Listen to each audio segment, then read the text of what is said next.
to stress in last week's video, but I forgot to remember.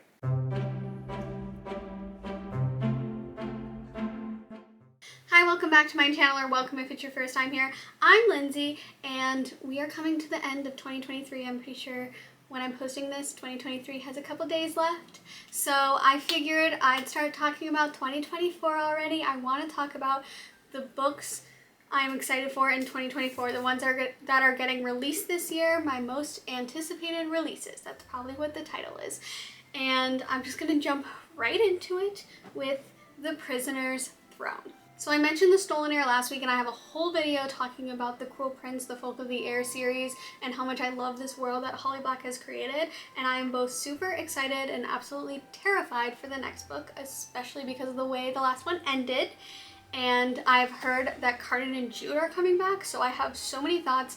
I am both ready and not at all ready, and I have so much to say, but I will refrain because there are other books I have to talk about. The next book is The Dead Cattails Assassins by Jelly Clark. This book sounds intense. It's a fantasy book about a league of assassins, and the synopsis was kind of mysterious. It left me wanting more, so that's why I added it to my list. I was like, I absolutely must learn more about this book in the future, so I definitely plan on reading it. Maybe not this year. I have so many books to plan. I have so many books I plan on reading this year, and so everything I'm listing, I hopefully will get to this year, but I can't promise it. The next book is A Witch's Guide to Magical Innkeeping by Sangu Mandana. Again, very sorry if I mispronounced that. I love witches. I wanted to be one when I was a kid. I was a witch for, I think, 4 years in a row for Halloween, and I still think they're neat.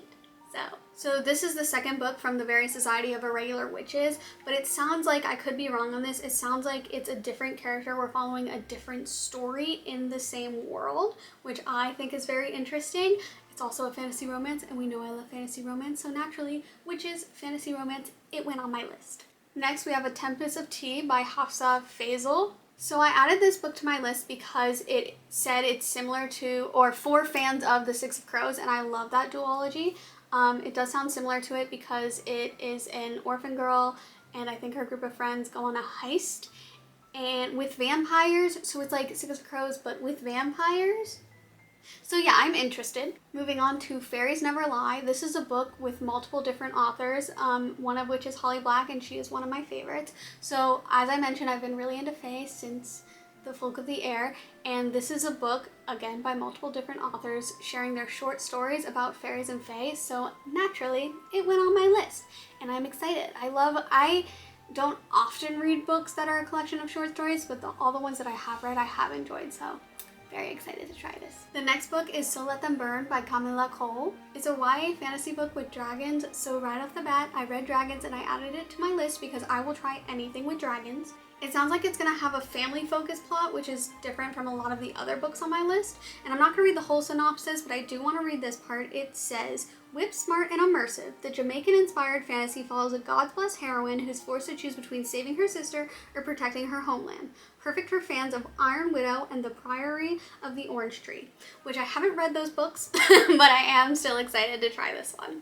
And the penultimate book on my list is The Gaze Upon Wicked Gods by Molly X. Chung. I had to read that because I'm never going to remember the name that long, especially when I have all these other books on the list. So I highly recommend you read the synopsis for this book because it sounds tense, but to summarize, it's a world that's seemingly taken over by gods, but the protagonist has a rare power that they can use to help fight the gods. So she meets a prince who wants to use her power, and they make a bargain. So I'm thinking that's going to be a little romance there, and I am excited to see how that plays out. And finally, I have The Mistress of Lies by K.M. Enright.